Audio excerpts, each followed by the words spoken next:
So for this one, for our objectives, upon the completion of this subtopic, you will be able to create two-dimensional arrays and understand how two-dimensional arrays holds a value. Okay, so in C++, you can create an array of an array. So yes, that is correct.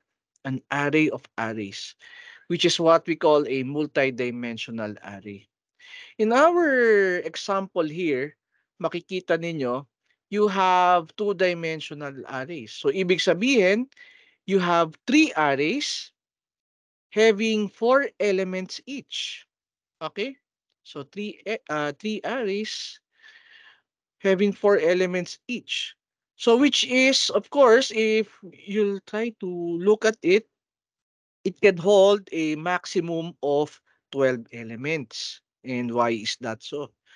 It's because, syempre, it's 3 times 4 or 4 times 3 is equal to 12. And when you look at a multidimensional array, the first index that you are seeing here, the first limit that you are seeing here, is the number of rows that you have. So visually, you can look at it that way. And you have four elements for each row. So in our case, yung declaration natin ditong integer x3 and you have 4. Okay, you have this, what you call, you have this row and column representation. So that will be 0, 1, 2, 3, no? Row 0, row 1, and row 2. Hindi natin ginagamit ang row 4. Okay? It's because it contains a null character. And how do we initialize a two-dimensional array? Siyempre, katulad din ng single-dimensional array. So each brace is represented by a single row.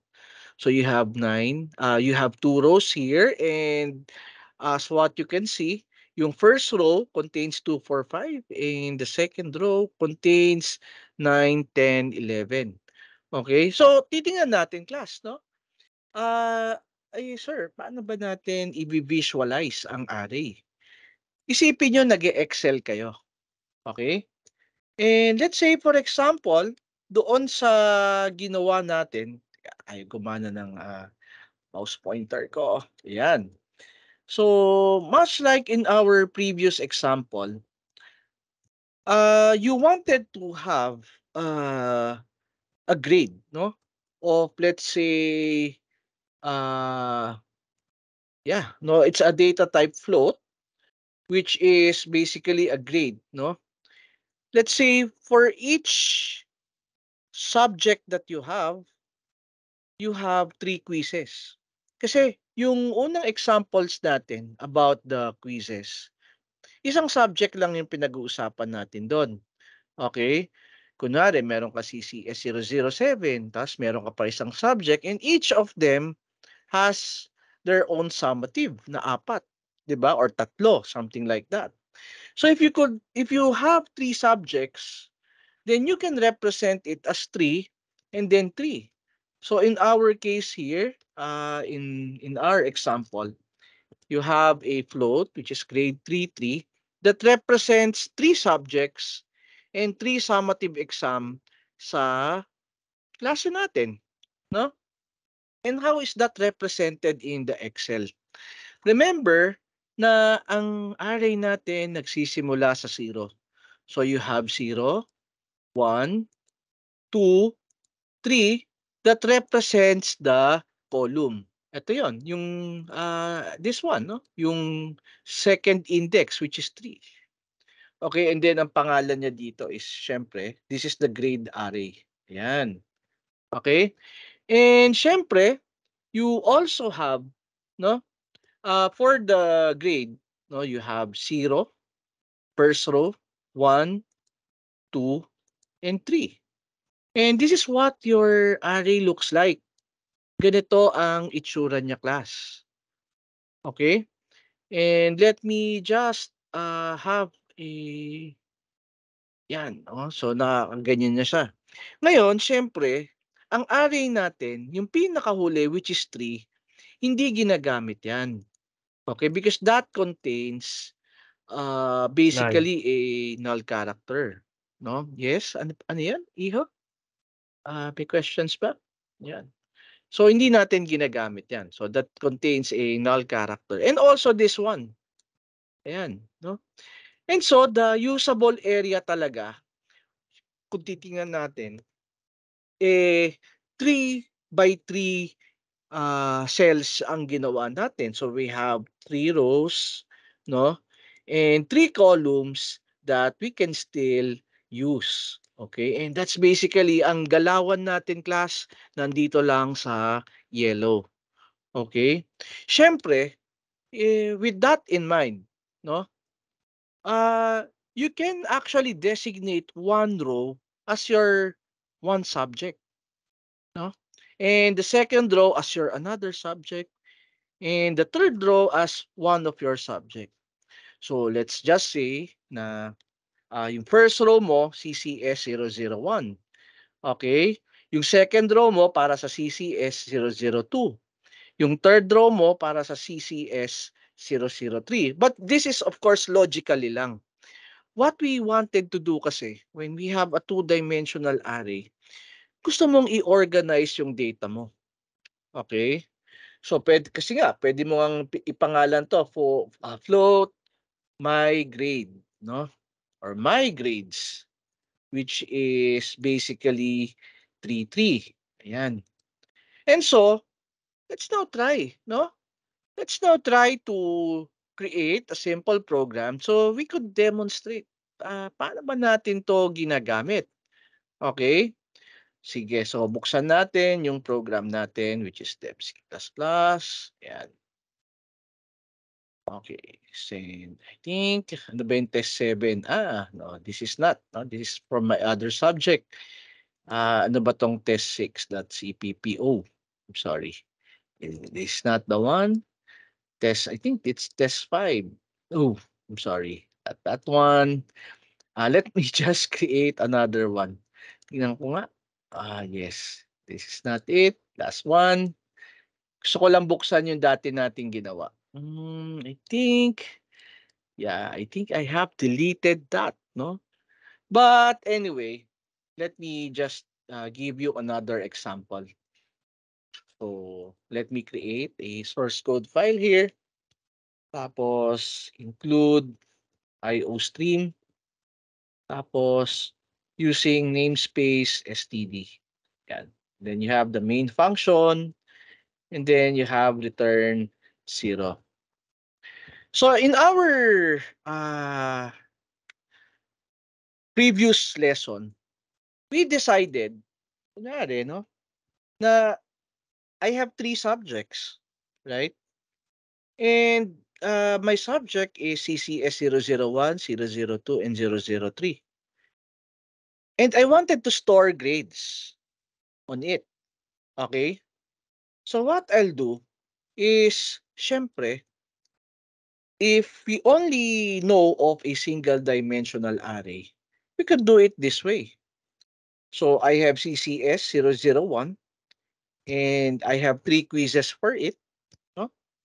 And as well, I have CCS002. I have 3 quizzes for it. And as well, I have CCS003. Okay?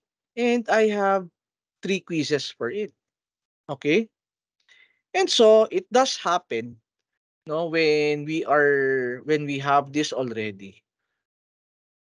What we can actually do is we can enter the grades for each one. Alam naman natin 'yon. Okay, like for example, I'll just create a variable here, I is less than 0, I plus plus. And then for each subject sa CCS001, okay, which is letter I, so lalagyan natin ng laman, CCS001, C out, or C in, no? Lalagay natin dyan. Lalagay natin kay CCS001, and so on and so forth. And we will be doing this, no? We will be repeating this 3 times. Okay? So this is for 001. Okay? This is for 002. Okay? And let's have another one, which is 4003. Yan. And so this is the way we do it, class. Okay? Uh, in a way, maybe what we can do here is for us to show, no, that currently we are working on these things. Let's now try to, dapat pala inano ko muna no. Delete ko muna to since we wanted to duplicate. Yan. Okay, so you have CCS 001. Lagay natin sa loob. Okay? And before doing that, meron tayong cout dito. Enter grades for CCS 001. Ayan. And of course, we have NL. Okay? So let me just close our meeting. And meeting options and then only organizers. Ayan. Okay, and so we have the same also.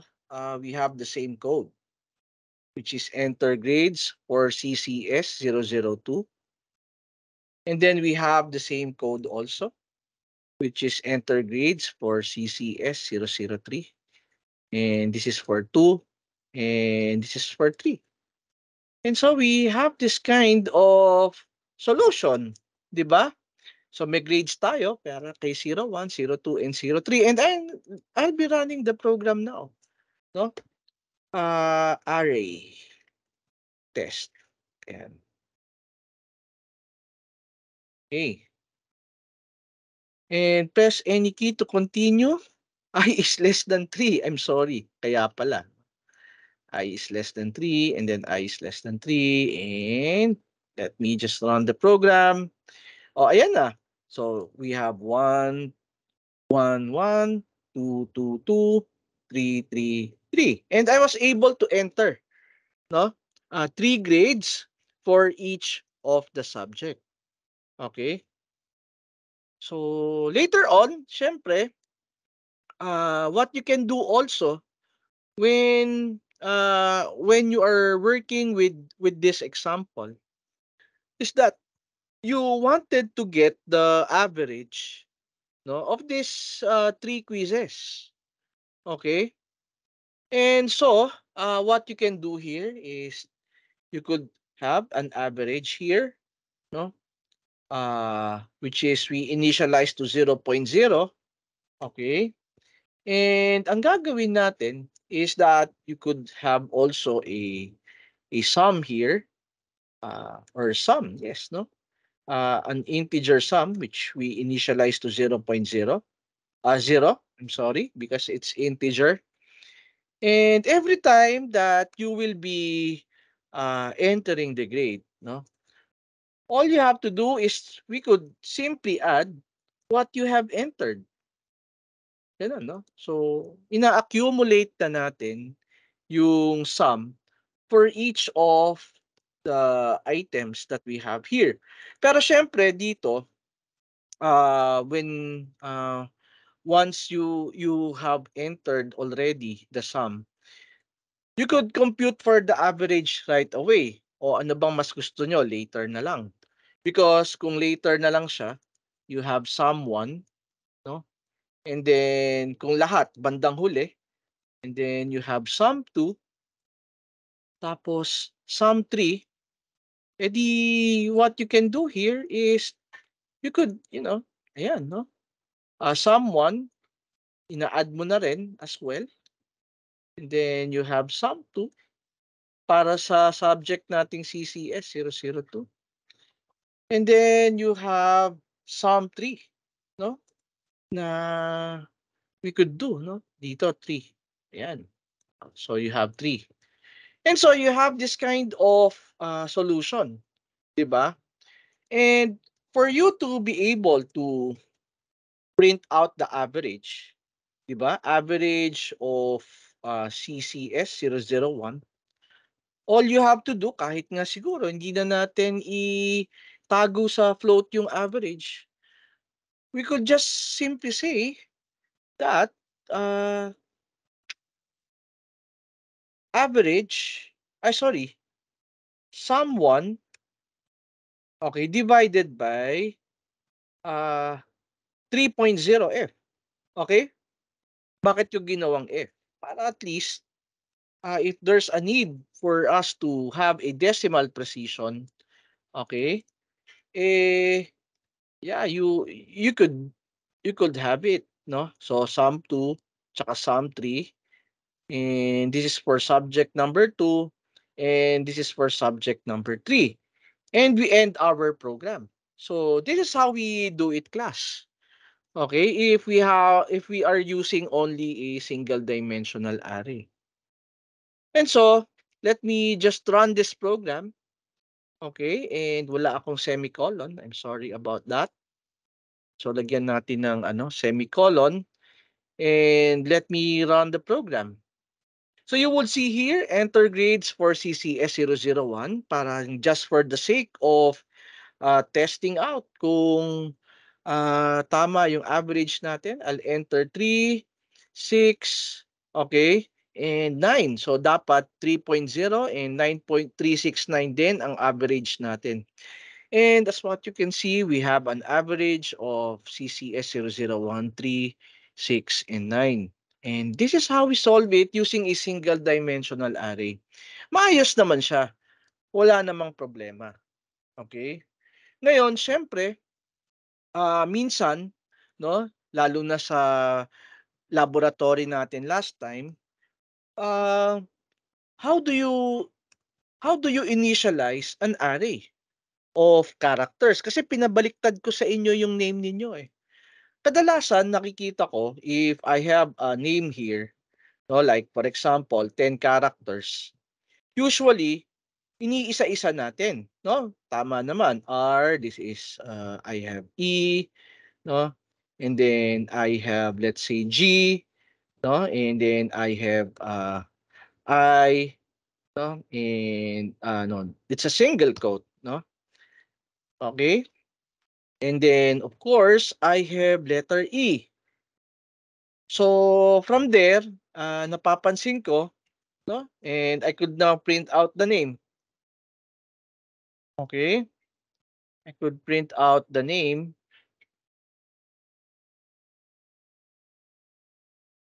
So I have here yung ano natin, yung name. Let me just print it out. And then end L. Ayan. Makikita natin na ang pangalan ko naka-display naman, wala namang problema, 'di ba? But another alternative class, okay, if you wanted to initialize that, is you could have it also this way. Okay? And then you have, instead of single quote, you can just say it's the same. Because single quote is for characters and double quote is for string. So, isa lang ibig sabihin yan. The characters are juxtaposed and they will be assigned to the array name. And let me run this program. And as what you can see, the output will still be the same. O, wag kayong matakot kasi technically, yung first character niyan is still R. Okay? And let me show you. So, letter R pa rin, yung first character niya. Okay, let me show you. Let's say 2. So, third character pa rin yun, which is letter G. So, makikita mo sa output natin, it's letter G. So, ginagamit din natin yung mga comma when you are initializing sa numbers lang. But when you are talking about a series of characters, pwede rin naman dikit-dikit, but you'll be using a double quote na lang. So, that's what I would like to remind you, no, when you are having an array like that. So, syempre, much like this one, no, you might want to initialize also the grades that we have here para hindi na tayo mag-input. Pwede rin naman, 'di ba? And you could just have a braces here, curly braces, no, and enter the numbers one by one. no, dito sa ano natin, initialization. And so we have discussed that. You might want to go back again to our previous discussion about it. Naka-record naman yon. And let me just run the program. So we have here Reggie, enter grades for CCS 001. And so we are done. Ang gusto natin gawin ngayon, napansin naman natin na, well, we have three subjects. Okay. And we do also have uh, three quizzes for each, and they are still all numbers. Why not, instead of, CCS 001, 002, 003, why not call them as my subjects na lang? Okay, para hindi na tatlo yung gagawin ko, no? I can just call them under a single name. Okay?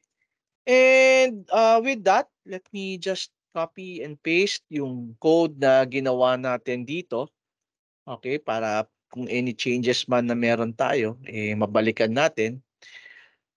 Before I proceed, naintindihan naman ba yung discussion natin? Are you class still with me in my discussion? Yes po, sir. Ayun, no? And with this, no, di syempre gusto na nating just call them under a single name. So what happened here is I named this as my grades para isa na lang silang pangalan. Okay, and I have three subjects here that represents my grade, no? And syempre, kulang 'yan because three subjects has three quizzes inside it. Okay?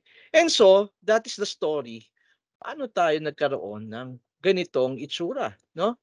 Which is my grades ang pangalan ng array natin, and this is what it looks like, no? When we do have this kind of declaration in our array. Okay? And so, since okay na yan, no, we were able to do it, no, how can we ask for an input ngayon? Okay? Having a look on this particular situation, tingnan nyo ha, mag-annotate tayo. Okay, so we have here this screenshot, and what we actually wanted to do is dito sa pag-enter natin ng grades, syempre makikita nyo dito una na si CACS 001. And notice when we are here at this particular index, ito si CCS 001 that we have designated, we try to visit each one of the elements one by one, okay, na naka-fix na 0 tayo. Okay? Pero hanggang dito lang tayo sa 2. 'Di ba? But even though hanggang 2 lang tayo, we can still store 3 elements. Kasi nga dahil sa 0, 1, and 2. And then afterwards, okay, punta tayo sa 1, and we will now traverse 1 horizontally. And pag okay na tayo dyan, we will traverse the second row horizontally. So, that kind of behavior that we are seeing, class, okay, wherein we are traversing each of the elements of our array, a single loop is not enough. Okay? And so what we do, our second version of this, okay, para matraverse natin yung sinasabi ko sa inyo, pag nasa 0 tayo, uunahin natin yung 0, 1, tsaka 2. Pag nasa 1 na tayo, unahin natin yung 0, 1, and 2 ulit. Okay? This one represents, okay, yung rows natin represents the first for loop. Okay?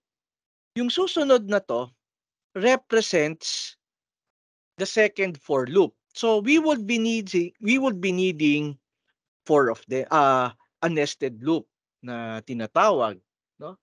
And tingnan natin dito, no? So, in our case here class, makikita nyo, we would be needing a single for loop, ayan, so that we could traverse yung 0, 1, 2, okay, for each of the subjects. So, ito yung loop for the subject, okay? So, let's see, no? Lagay natin, C out, okay? Natin ha, enter subject, okay? And then I, yan. Tapos, you have I and then and L. Okay? So, let's see. If I'm going to run this program, notice maglo-loop ako sa subject 0, then subject 1, and then subject 2.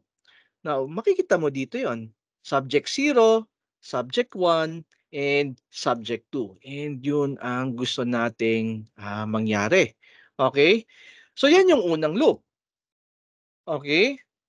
And notice, makikita mo dito, syempre, ayaw mo naman lumabas na pag ni-run natin to class, no? Ayaw mo naman lumabas na enter subject 0, enter subject 1, enter subject 2. 'Di ba? Ayaw mo naman lumabas ng ganun. And so, what we did, gumawa tayo ng single dimensional array, which is subjects. Okay? And yung subjects natin class, okay, pwede nating sabihin, baka malito kayo ha. Later na nga lang 'to, baka malito kayo. So, at least alam na natin na naglo-loop tayo ng 0, 1, tsaka 2. Tapos ang next naman natin na gagawin, okay, is this, yung grade na 0, grade na 1, tsaka grade na 2. And because of that, mapapansin nyo, hindi ako aalis ng 0 hangga't hindi ko nakokompleto ang pag-input ng grade kay 0, 1, tsaka 2 sa grades natin. Kaya ibig sabihin, gagawa pa ako ng isang loop pa ngayon para dyan. And let's call it J is equal to 0. J is less than 3. Okay? And then you have J plus plus. Okay? So yan, meron na tayo, no? And meron tayong ano tayo dito, no? Makikita nyo na dito, Control C, Control V natin. And enter grades. Okay? Okay? Enter grade. So, makikita natin pag ni-run natin, okay, makikita niyo, no? So, sa subject 0, bakit hindi enter ano pala, J. Ayan, J ang gagamitin natin. So, we have here, makikita nyo, enter subject 0, grade 0, grade 1, grade 2. 'Di ba? Nakita niyo yung pattern? Tinatapos muna natin yung each column and then iikot ulit, no? Let me print the screen.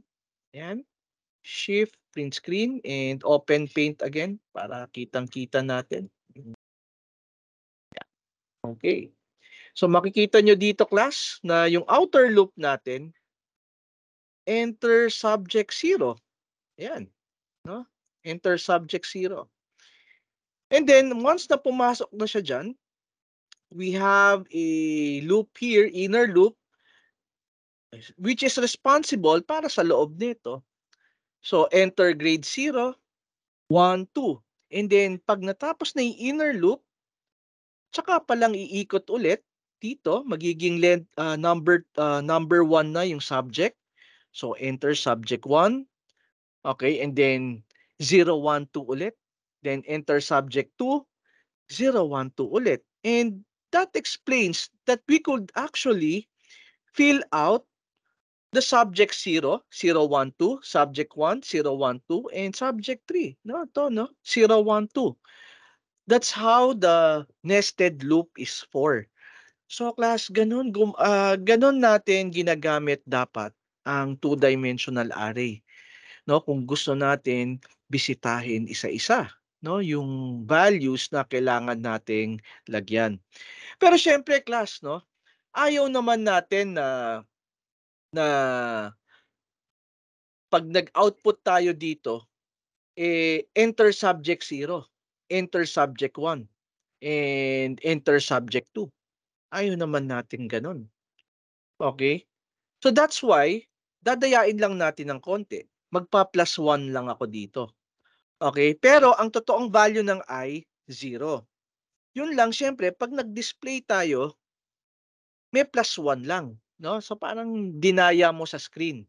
Pero internally, 0 pa rin siya. Kaya mangyayari nito class, lalabas na enter subject 1, okay, grade 0, 1, tsaka 2. Enter grade 0, enter subject 2, 0, 1, tsaka 2. Enter subject 3, 0, 1, tsaka 2. O, 'di ba? At least hindi 0, 'no? Yung wala naman kasing enter subject 0. So, are you getting the idea, class? Paano natin binibisita yung elements ng two-dimensional array natin, one by one?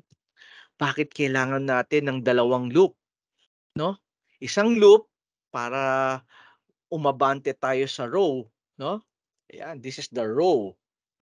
And isa pang loop para umabante naman tayo, okay, for the grades. Ayan, row. For the grades column.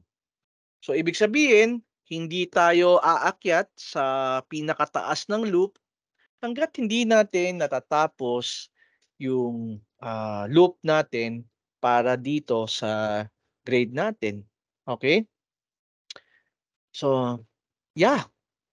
Naintindihan ba class? Naintindihan nyo ba?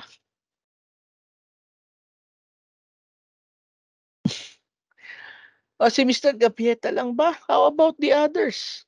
Yes po, sir. Naintindihan po. Okay, no? Oo, alam nyo, kung nadadalian kayo, syempre, I'm just trying to, you know, explain it well para syempre hindi naman lahat tayo nakakaintindi agad din ng steps na ginagawa natin. And so we can now enter the grade, no? For each one. So meron tayo dito, enter grade, C-in, lalagay natin, 'di ba? So my grades, okay, since alam naman natin paano umiikot, okay? I and J. Ayan, I and J. Yan. Okay? So ibig sabihin, sa simula 0 'yan, 'no? Tapos ito lang gumagalaw, bale 0, 0, 0, 1, 0, 2, and then ikot siya ulit, 1, 0, 'no? 1, 1, 1, 2, then ikot ulit, 'no? 2, 0, 2, 1, and 2, 2. Kaya kapag nilagay ko 'to, 'no, I'm sorry, 'no, in my yan. Oh, thank you for that, iho, 'no? So, we have here my grades IJ, ayan, enter grade 0. So, 1, 'no? Then 2, 'yan. Then 3, 'yan. Okay? So, technically dito, dahil 0, 0 tayo, nilagyan natin ng 1 'yan, 1 tsaka 1 sa pagkakasiin natin. Okay? And then siyempre nandito na tayo, 'no, enter grade 0, lagay natin 3, 3, 3. Notice 0, 1, 2, 'no? And ito yung ginawa natin, 'no? So nilagyan muna natin 'yan, 3, 3, tsaka 3. Okay? And the next one, siyempre, lagyan natin ng 9, 9, 9. Ayan, 'no? So you have, technically, entered, 'no, all of the grades that you have dito sa loob ng parang Excel memory natin. Okay? And you would see the difference right away in terms of how we coded things. Okay? There's a really big difference between using a single dimensional array, no, because each loop represents a row, Since naka-single dimensional array tayo, no? Two-dimensional array natin, the outer loop represents the subject and the inner loop represents the grade. Okay? And so ngayon, we have to compute for the average of each of this, no? So ibig sabihin, yung sum natin, notice we have three variables here of the same type, which is an integer. So yes, this is a good candidate also. So what we do here is we try to create a sum which has three elements para sa sum ng tawag dito, subject 1, subject 2, and subject 3. And syempre, what we wanted to establish here is that while we are entering the grades, okay,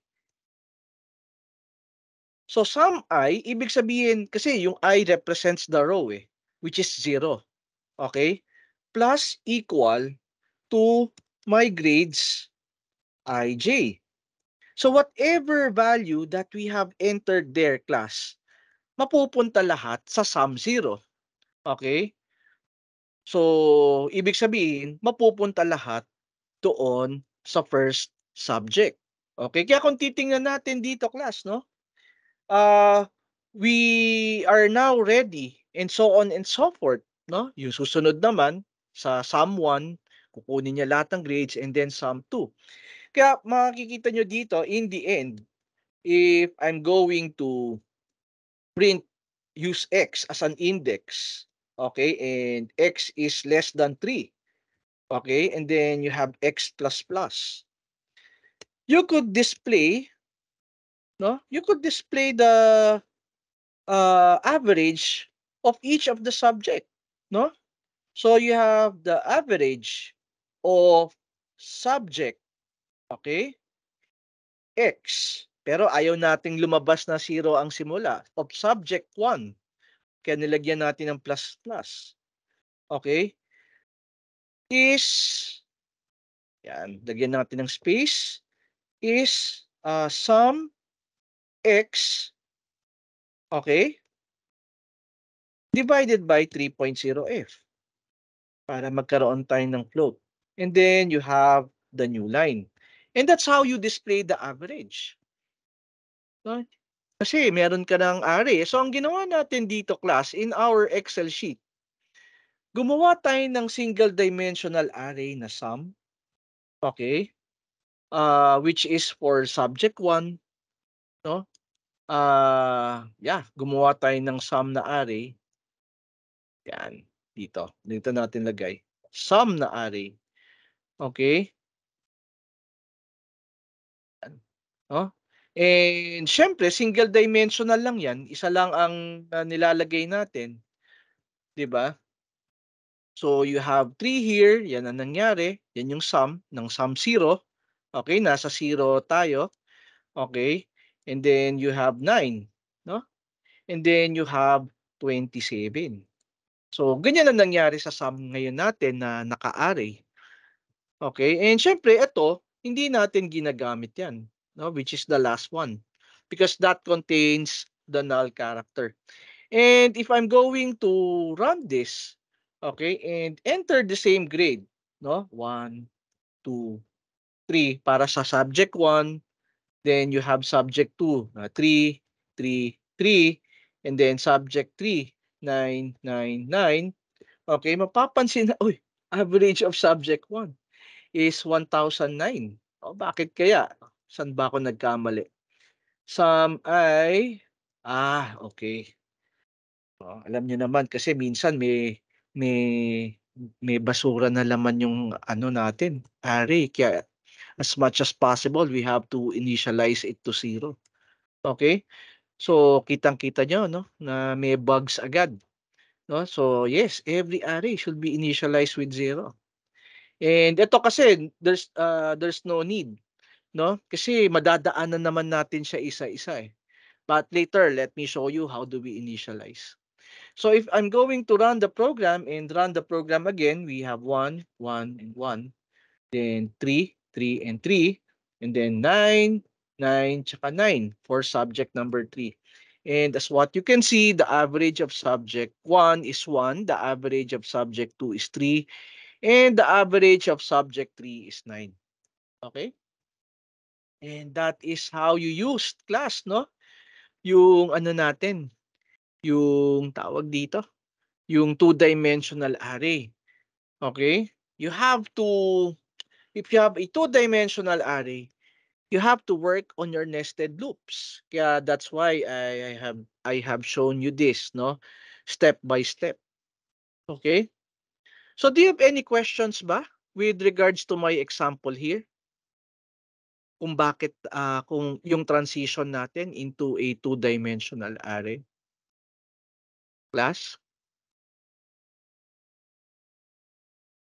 Hello? Oh, yeah. Total for each sub. Ito. Total for each subject. Bali, ito na siya. Kasi fix siya eh, makikita mo. 'Di ba sa unang loop mo, I is equal to 0. So technically, kada ikot mo dito, okay, naka-sum 0 lang 'yan. So lahat ng ano, ng grades mo para sa subject na 'yon, nandito lang sa sum 0. Gano'n siya nakukuha yung total. Eh di umikot ka na ulit, 'di ba? Di sum 1 na 'yan. So parating sum 1 plus equal to my grades 'yon. So ibig sabihin, lahat ng grades na iniikot mo dito napupunta lang sa sum 1. And then same, 'pag naging 2 na 'yan, okay, lahat ng grades na ina-add mo, okay, para lang sa third subject. Kaya that's why, inikot lang natin isa-isa yung sum, then kinuha natin yung average ng bawat isa, no? Which is divided by 3. And that's how we were able to get the total. Kaya nga pinapakita ko sa inyo step by step, no? So, any other ano, questions? Okay lang ba na ipakita siya sa cout? Yes, pwede, 'no? Nasa sa inyo 'yan, 'no, kung anong gusto niyong output. Basta importante, eh, nagawa niyo naman yung ano, yung kailangan. Yes, Mr. Morales. Hmm. Sir, bakit sa'kin hindi nagdi-divide? Bakit kaya? Ah, baka hindi mo na-initialize tapos yung parang kanina, biglang hindi natin undefined value yung lumabas. Baka hindi ka nag-initialize ng 0 sa array mo. So, alam mo yun, meron siyang laman agad eh. Oo. Initialize naman po, sir. Naka-initialize ba? Eh, tingin ko kasya naman sa ano yan. Pwede mo bang i-copy and paste papunta sa chat box? Mukhang kasya naman siguro. O para ano lang, makita natin. Mahirap mag ano. So, bakit hindi siya nagdi-divide? X++, nag-cout ka naman. Then you have sum x. J is less than sum is equal to 3. O, teka. Ito yung code natin ha. Paste ko sa notepad. Okay? Teka ha. Paste ko muna sa notepad dito para hindi mawala. Tapos kukunin ko yung code mo, iho. I'll just get your code.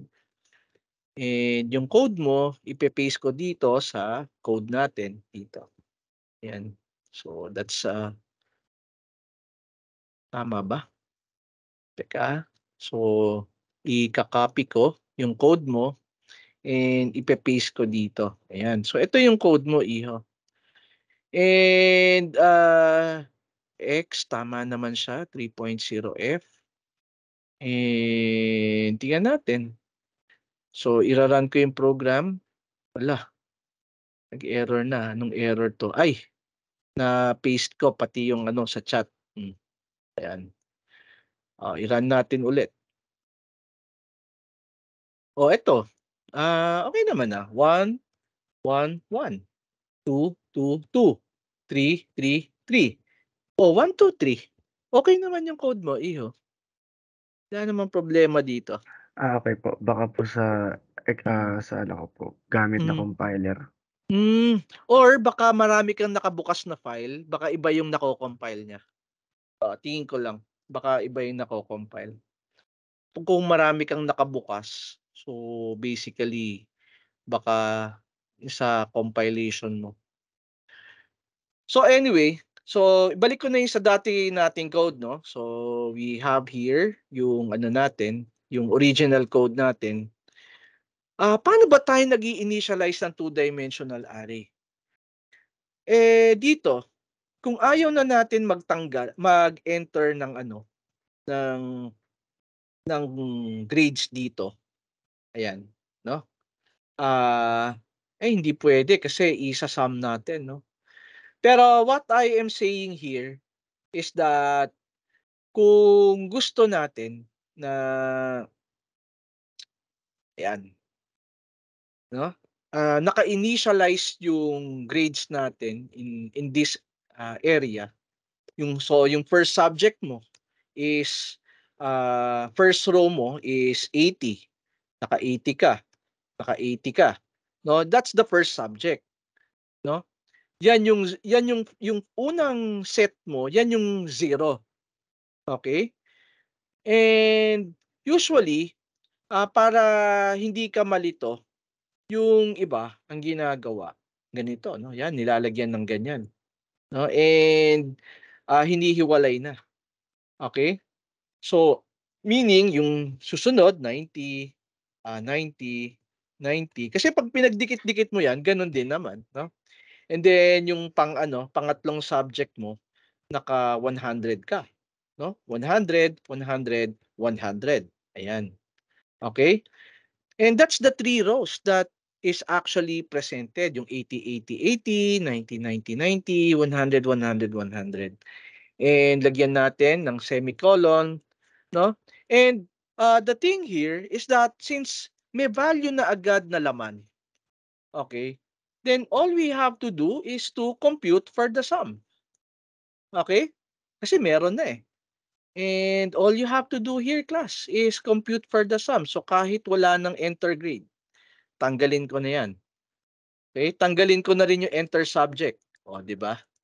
So since naka-initialize naman yung grade, may laman na, what we wanted to do here class, okay, is just to get the sum of all of the grades here and compute for the average. Okay? And so let me run this program para makita natin. And oops, nagkaproblema ako sa mga braces. Okay? Kulang ng isa. Ayan. Ayan, kulang ng isa para sa for loop. Okay? And let me run it again. And as what you can see, we have a grade of 80, 90, and 100 as an average. So in other words, if I have an Excel sheet here, ayan, no?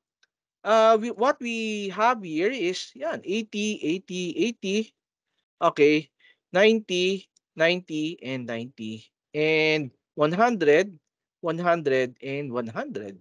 Ayan. Ganyan ang itsura niya.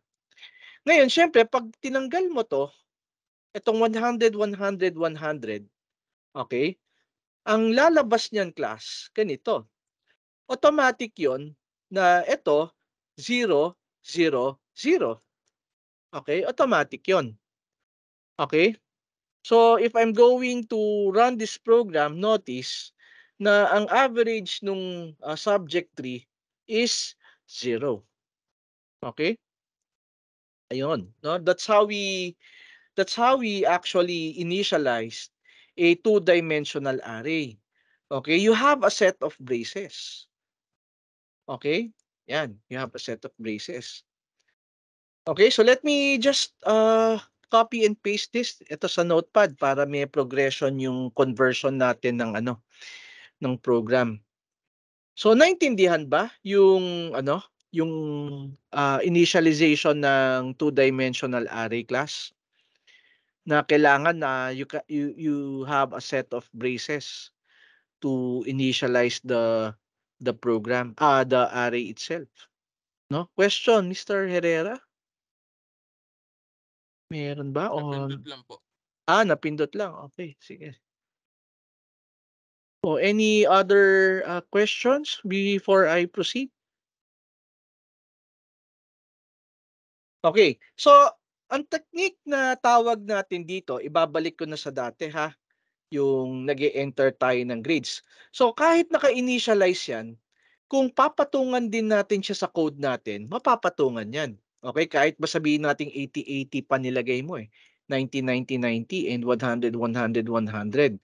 Because technically, pag pinatakbo natin yung nasobrahan yung delete ko. Okay? Technically, pag pinatakbo natin ito, isa-isa din kasi niyan dadaanan and lalagyan ulit. So, ma-overwrite yung values. So, pwede nating gawin ulit. Okay? 3, 3, 3, and 9, 9, 9. O, di ba? 1, 3, and 9 pa rin ang output niya kahit na nilagay na natin yung initial values natin. Okay? And that is basically class, no? How we initialize a two-dimensional array. And so, naisip natin, no? This is what you call parallel array processing. Ito ang tawag sa strategy na to, parallel array processing. Kasi kung titingnan ninyo, dito sa Excel natin, okay, bakit parallel? May single dimensional array ka dito, meron kang two-dimensional array. Pag nandito ka sa pag nandito ka sa zero ng my grades, you are referring to the zero element of sum. Pag nandito ka sa my grades na nandito no sa 90, nandito ka sa sum natin, no? Pag nandito ka sa index natin, you are referring to the third element of sum. Kaya ang tawag natin class in this kind of technique, no, is the parallel array technique or method. So yan yung mga tips and tricks of how you can organize your data. Alam nyo class, ang pagpo-program hindi lang sa logic. Okay? Because the more organized your data is, it's more easy to implement a logic rather than sabog-sabog yung data mo. Okay? Kunwari, pasakan pa natin ng isang parallel array technique. Gusto natin na pag grade 0, we are referring to CCS001 na string. And so, what we wanted to do here is to create an array called subject. Tapos you have 3 subjects. And ilang characters yung subject natin? 1, 2, 3, 4, 5, 6, 7. Okay, so let's say sobrahan na natin. We have 10 characters sakaling humaba yung yung subject natin. And so, we have here a subject, okay, na subject na I'm sorry. We have a yan, we have a subject na array. And what we have here is 0, syempre 1, 2, 3, 4, 5, 6, 7, 8, 9, and 10, and so on and so forth, no? Ayan. So you have this capacity of tawag dito, of your two-dimensional array. Okay? So let me just ayun, no? Yung uh, yung mouse pointer kasi nagloloko. Ayan, no? Let me just have a look at it. Ayan. So liitan ko lang para we can manage to write some values inside it. Okay? Ayan. So we have nakakalimutan ko kaya pala delete na lang natin. Okay. So you have 6, you have 7, you have 8, you have 9, you have 10. And you have 3, 'di ba? So 0, and then you have 1, and then you have 2. And you have 3. And alam naman natin na ito hindi pwedeng magamit. And etong 10 hindi pwedeng magamit because it's the last one. So ibig sabihin, meron tayong characters dito, no? And gusto natin lagyan CCS, no? Gusto natin lagyan 0, 0, 1. Okay? Or 0, 0, 0, 1. Lagyan natin. Sorry. 0 and then 1. Yan. And then same for others. Gusto natin lagyan yung ito, CCS 0, 0, 2. And then gusto natin lagyan 0, 0, 3. And we still have space kung gumana yung ano natin, no? Kung humaba yung code name natin. So if we are referring to 0, this one, we are referring to sum, and also we are referring to this subject. 'Di ba? So that's how much like a database is working, class, no? Yung database na iniisip natin.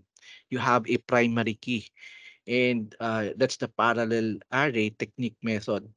And what we wanted to do here is, syempre, we wanted to have a character of subjects, okay? Having a size of 3, tatlong subject yon, and 10 characters maximum yung subject. And paano tayo nag-initialize? Sabi natin, CCS 0001. Kahit double quote na lang, hindi na puro single, puro comma. Okay? And yes, that's the first row. The second row is CCS 0002. Okay? Oops, nakalimutan ko ang braces. Napakahalaga ng braces natin. Okay? And yan. No? And next is CCS 0003. Yan. Okay. So you have these subjects already. And we were able to do this. So, ibig sabihin, kung na-represent na natin siya, they are parallel with one another, we could simply replace this. Enter subject, okay, for subjects I. Okay? So, ano yung subjects I? Kung subjects 0 yon, CCS 001 dapat lalabas. Then CCS 002. Then CCS 003. Okay? And that is how you do it. And so, with that, no, let's now try to run the program. Okay? So we were able to initialize it that way. Hindi na number yung pangalan ng subject natin. And pag nirun natin yan, kita nyo, enter subject CCS 001, 'di ba? So 80, 80, 80. Enter subject for CCS 002, 90, 90, 90. Enter subject for CCS 003, 100, 98, 27. Oh, ayan. So you have 350, 90, and 75. Oh, bakit naging 350 siya, 90 and 75? Anong ginawa ko? Let me let me run it again nga. Parang parang nagkaroon ng problem doon sa ano ko or pag-input ko lang. Let me check again, no? I-check again yung ano natin. So we have, no? Enter grade 0. 1, 1, tsaka 1. 2, 2, tsaka 2. 3, 3, tsaka 3. Tama naman. Ano ba nangyari kanina? Maybe nagkamali lang ako ng input. 890 na input ko. I see.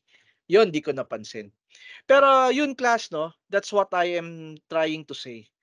Na when you're talking about single-dimensional and two-dimensional arrays, ginagamitan mo din ng technique para you can combine them all together and, try to give a more acceptable solution, no? Na on our program. Kaya yung simpleng program natin, simple pa rin naman 'to. So mukha lang siyang medyo complicated, pero if you'll try to understand it step by step on how we did it, no? Madali lang naman intindihin yung sinasabi kong parallel array technique method. Pwede namang hindi nyo gamitan ng parallel array technique method eh. Yun lang, mas hahaba lang yung code nyo. Ibig sabihin, no? Biruin nyo, no? May variable pa kayo na sum1, sum2, tsaka sum3. Meron kayong car name subject 1, car name subject 2, car name subject 3. Ano na lang, di ba? Might as well do the parallel array technique. And so, no, that is basically what two-dimensional array is and how you can use them in your program. Okay, so naintindihan ba class yung lesson natin? And the parallel array technique as well. Okay, so yan, no? That's the parallel array technique. And let me paste the code sa canvas ninyo. And so that's the story about the initialization of two-dimensional array. Okay, and yes, it's the same explanation as here, no? Different lang. Okay. And how do you pass a two-dimensional array to a function? It's simple, no? You can just have you just need the right, no? The right dimension for the function call. Okay? And yeah, that's how you pass it. You just pass the variables as what you can see here. Pero naalala niyo yung sinabi ko, no? Na delikado mag-pass ng array into a function. Okay? Kasi tingnan nyo ha. Okay, for example, um, you know yung grades naman natin. Okay? And then I have created a function here. Okay? So which is void sample array function. And ilan yung my grades? I have my grades, no? 3 and 3. That's how we pass it, 'di ba? Ayan, no? Let's say for example, may ganyan tayo. Okay? Ayan.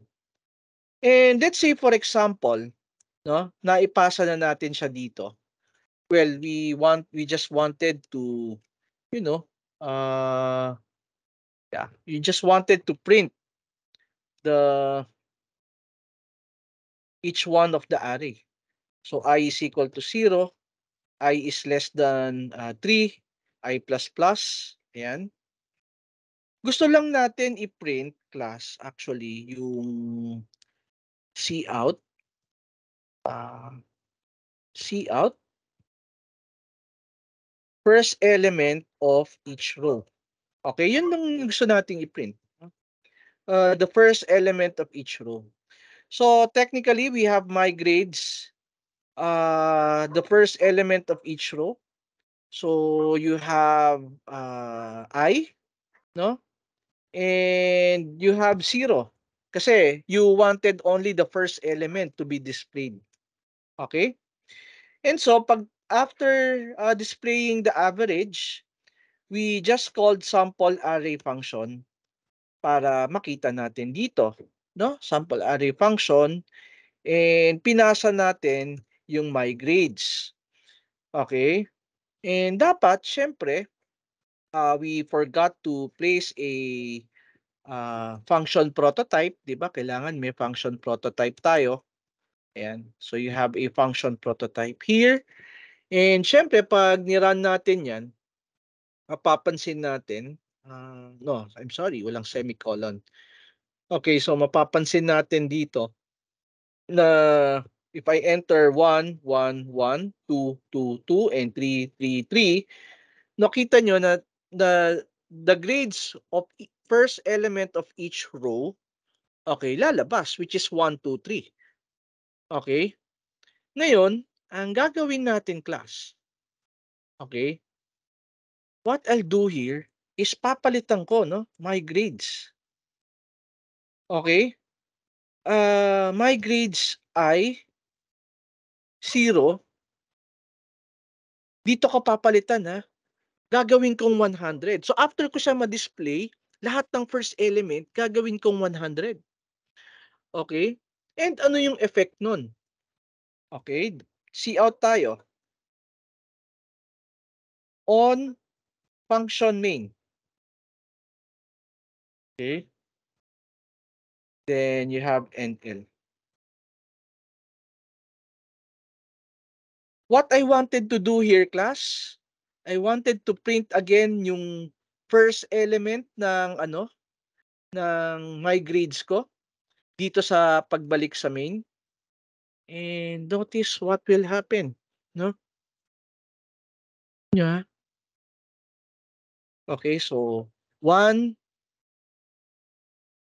1, 1, 2, 2, 2, 3, 3, 3. Pag-enter ko ng 3, tinawag ko yung sample function and i-display niya lahat ng first grade for each subject na in-enter ko. Kaya pag-enter ko dito, din-display niya 1, 2, 3. Okay? Tingnan nyo. Pagbalik natin sa main, nabago na, 100 na. No? Pero binago natin dito sa loob ng sample array function, kaya delikado. Yun yung sinasabi natin, no? Na pag we are passing an array to another function, you always have to be very careful. Because if you destroyed your data on that particular function, pagbalik mo, kung saan mo siya tinawag, it's destroyed also. Whatever you are doing on it, on the other side of the universe, pagbalik mo sa original universe mo, no? It's affected also. Okay? So, yes, class, no? That's basically what I wanted to explain when you are passing a two-dimensional function in your program.